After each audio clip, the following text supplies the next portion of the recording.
I overdid it. I surely did. I overdid it.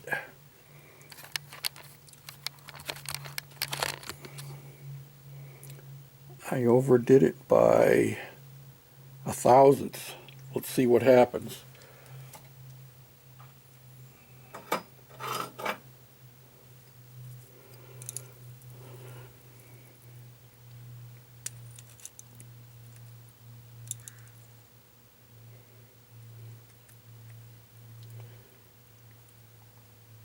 I have 92.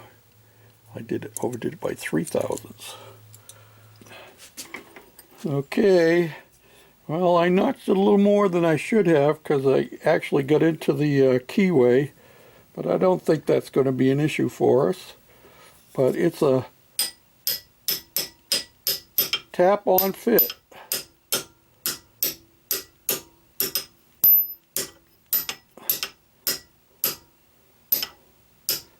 Need to get a socket so I can tap it right down on there.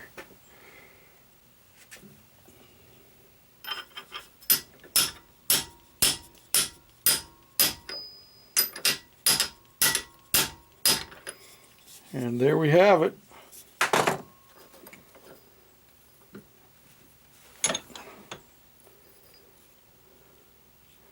Nice and snug up against there so we can weld it, and we'll weld it in the front as well, and we can get a couple of spot welds, plug welds in there.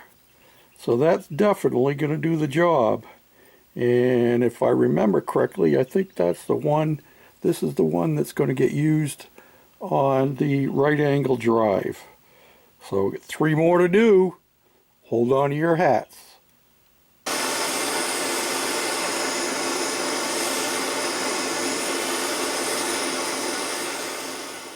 Well, hi guys and gals, and we've been working on this project now for a few days.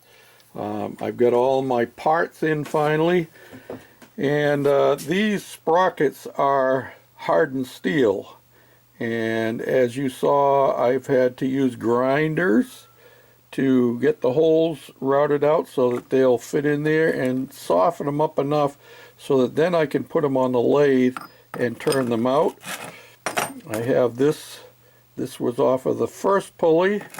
Don't think I'm going to need that one now. This is the first pulley that we hogged down, and we have this ready to go on there to be welded on. And then this one was a store-bought hub. Yep, and I machined it down so that this would fit on there. So there's 2 of them. This one here, this hub started off like this. This is the sprocket that goes over here on the transmission like that.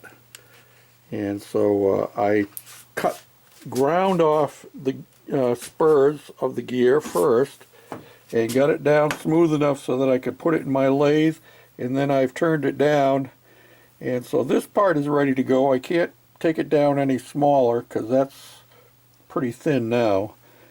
And this is the sprocket that I'm going to use, and it still needs to be hogged out some more, and I've wiped out my grinders. This one was a cone-shaped one, well, it was long with a point on it. This one here, that one I've used a lot, and it's all dull now. And you can see what happened to this one here. You can see what that one looks like. Started off as a round ball, and this one is another one that was more or less cylindrical with a point on it, and it's chewed it down. So I need to get me another one of those so I can finish cutting this one out. So then that one would go on top of that sprocket, on top of that hub, which goes onto the transmission. And then finally, I have this one over here. This is just to call it, to hold them all in place. This will be turning. This needs to be welded to here, and also, let me pull it apart here. This is the filler for that. I may actually shorten this hub down, take maybe 1/2 inch off of it,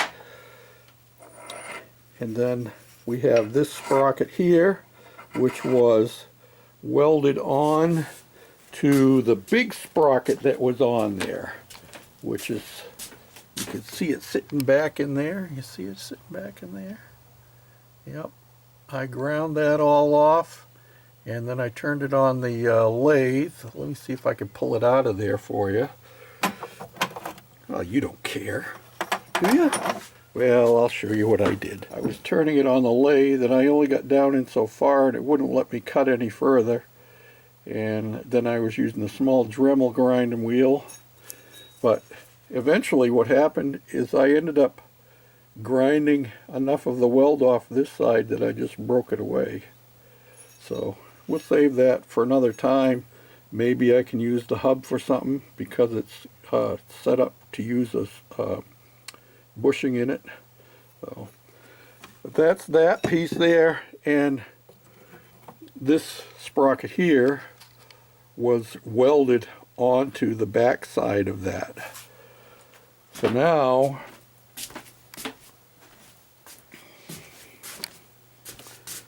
we have this goes in here like it always did with this chain running off of it. And I still need to hog the inside of this sprocket out. This will go on here, or maybe I won't. Maybe I'll just space it properly and weld it right onto this sprocket here. Pull that out of there so you can see what we're talking about. I could weld that right to that one because it fits over here easy enough. So I'd weld that to that, and then put the other hub on this side, and with the bushing, and weld the whole thing together, and that would take care of that. So yeah, that's where that is at. So there's our 4 sprockets that I needed. Now we're going to have the same size sprockets, and I have to make sure, see, this one here is a 17 tooth, and this one here is a 17 tooth that is going to go on the transmission.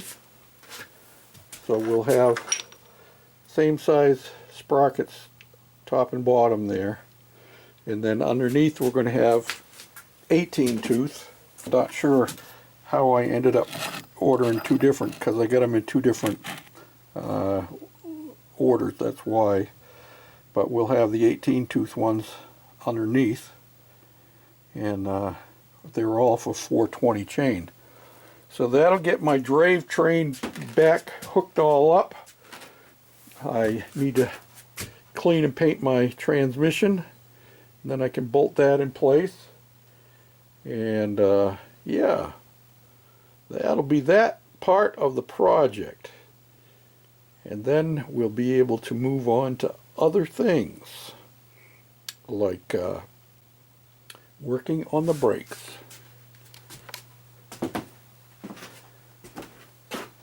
And here is my new brake setup. Here's the disc, and I'm thinking, I haven't decided yet. Either I'm going to mount this in here where the drums are now, if I can figure out how to mount the caliper in there, or I may end up mounting it out here, and yep, and then mount the caliper off of here, which I could do that. So if I mounted this out here, then I could mount my caliper up on here somehow. Haven't figured that out exactly. I'd have to make a bracket for it. Probably, I don't know, maybe flop the bracket around and mount the bracket back here like this, you know, something like that. And then my master cylinder here would go down under there, something like that, and mount on the frame. So that's the parts and the pieces, and we got to make it work. So that'll be our next project after we finish getting our drivetrain hooked back up and in place. So thanks for watching, commenting, and for subscribing. And thanks for the thumbs up, and for those of you who share it.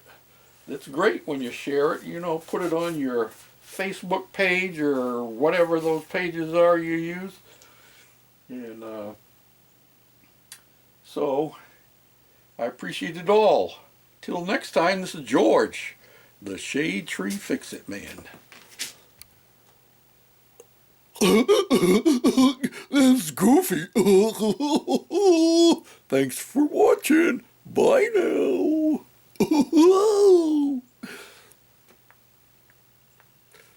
It is Goofy's garage after all.